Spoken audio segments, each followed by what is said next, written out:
Hello, darlings. It's me, Hanny, and I'm going to finish up the Isabel Allende story with you today. I hope you enjoy it. 2 words, and here we go. One August morning, several years later, Belisa Charlario was sitting in her tent in the middle of a plaza surrounded by uproar on market day, selling legal arguments to an old man who had been trying for 16 years to get his pension. Suddenly she heard yelling and thudding hoofbeats. She looked up from her writing and saw a cloud of dust, and then a band of horsemen come galloping to the plaza. They were the Colemans sent under order by El Mulatto, a giant known throughout the land for the speed of his knife as his loyalty and chief. Both the colonel and El Mulatto had spent their lives fighting in civil war, and their names were incredibly linked to devastation and calamity. The rebels swept into the town like a stampeding herd, wrapped in noise, bathed in sweat, and leaving a hurricane to fear in their trail. Chickens took wings, dogs ran for their lives, women and children scurried out of sight until the only living soul left in the market was Belisa Calpurlucio. She had never seen El Mulatto and was surprised to see him walking toward her. "I'm looking for you," he shouted, his coiled whip at her. Even before the words were out, 2 men rushed her, knocking her over her canopy and shattering her inkwell, bound her hand and foot, and threw her like a sea bag across the rump of El Mulatto's mount. Then they thundered across toward the hills. Hours later, just as Belisa was near death, her heart ground to stand by the pounding of the horse.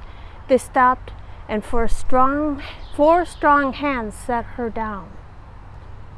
She tried to stand on her feet and hold her head high, but her strength failed her, and she slumped to the ground, sinking into a confused dream.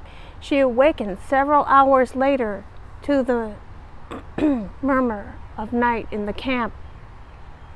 But before she had time to sort out the sounds, she opened her eyes and found herself staring into the impatient glare of El Mulatto, kneeling beside her. "Well, woman, at last you've come to."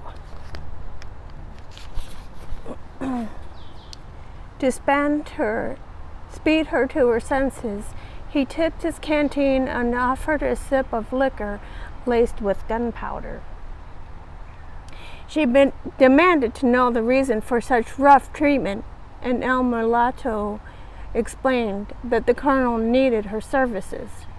He allowed her to splash water on her face and then led her to a far end of the camp where the most feared man in all the land was lazing in a hammock strung between 2 trees.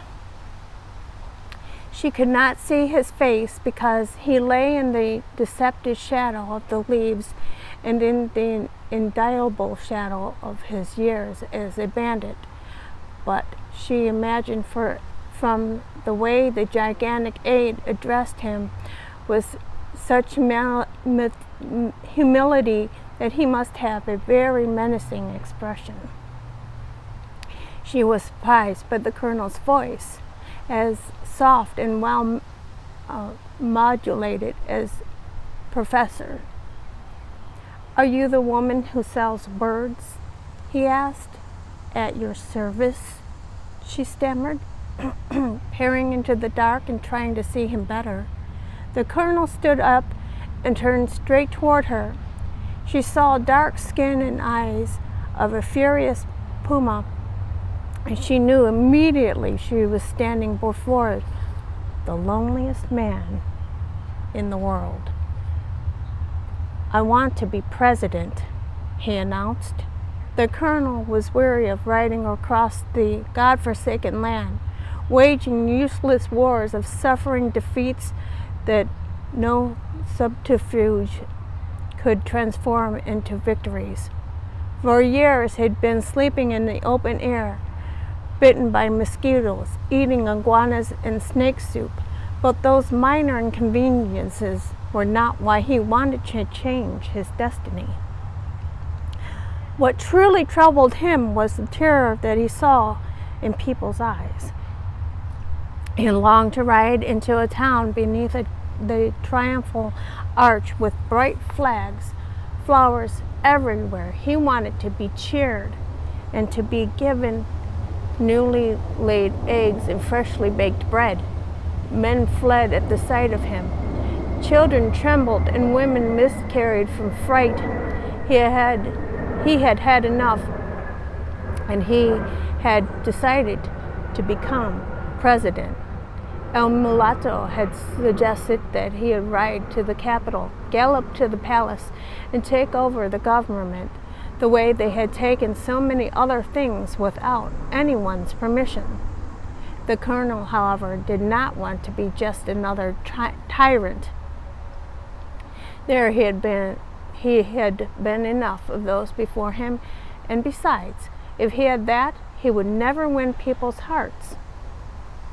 It was his aspiration to win the popular vote in the December elections. To do that, I have to talk like a candidate. Can you sell me the words for a speech? The colonel asked Belisa. She had accepted many assignments, but none like this. She did not dare refuse, fearing that El Mulatto would shoot her between her eyes, or worse still, that the colonel would burst into tears.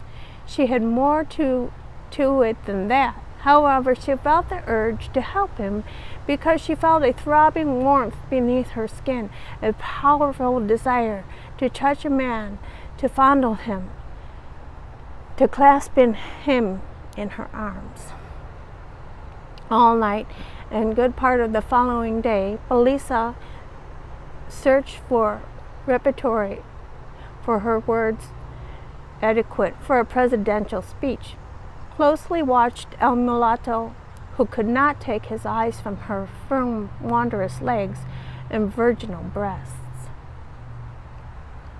She discarded harsh, cold words that were too flowery, words worn from abuse, words that offered improbable promises, untruthful and confusing words, until she had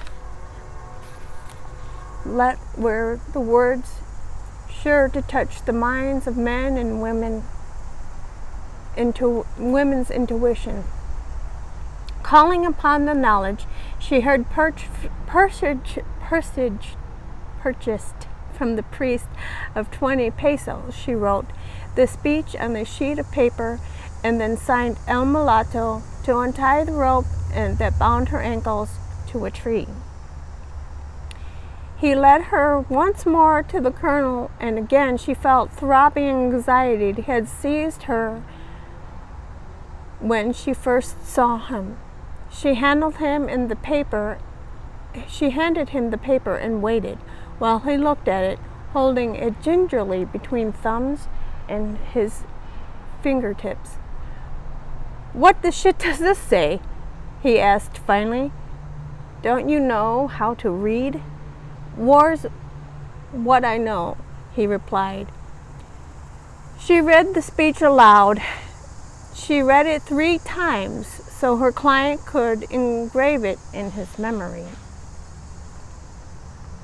When she finished, she saw the emotion in the faces of the soldiers who gathered round to listen, and she saw the colonel's eyes glittered with enthusiasm, convinced that with those words the presidential chair would be his. If after they've heard it 3 times the boys are still standing there with their mouths hanging open, it must mean the thing's damn good. Colonel was El Mulatto's approval. All right, woman, how much do I owe you? The leader asked. 1 peso, Colonel.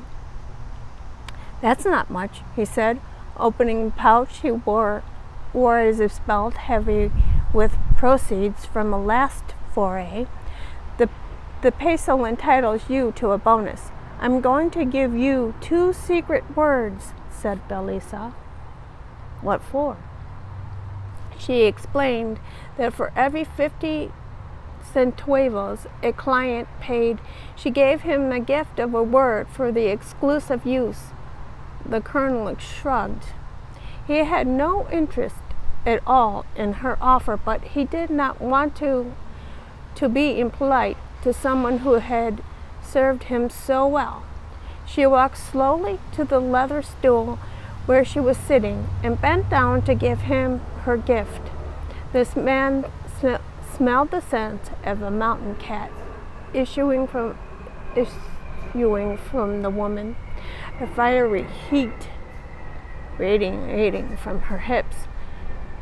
He heard the terrible whisper of her hair, and the breath of sweet mint murmured into his ear. The 2 secret words that were his alone. They are yours, Colonel, she said, as she stepped back. You may use them as you please. El Mulatto accompanied Belisa to the roadside, his eyes as entreating as a stray dog's. But when he reached out to touch her, he was stopped by an avalanche of words he had never heard before. Believing them to be the irrevocable curse, the flame of his desire was extinguished. And more to be read next week, so I hope you tune in to get some more of the story, and I hope you've enjoyed what you heard so far. Have a great day.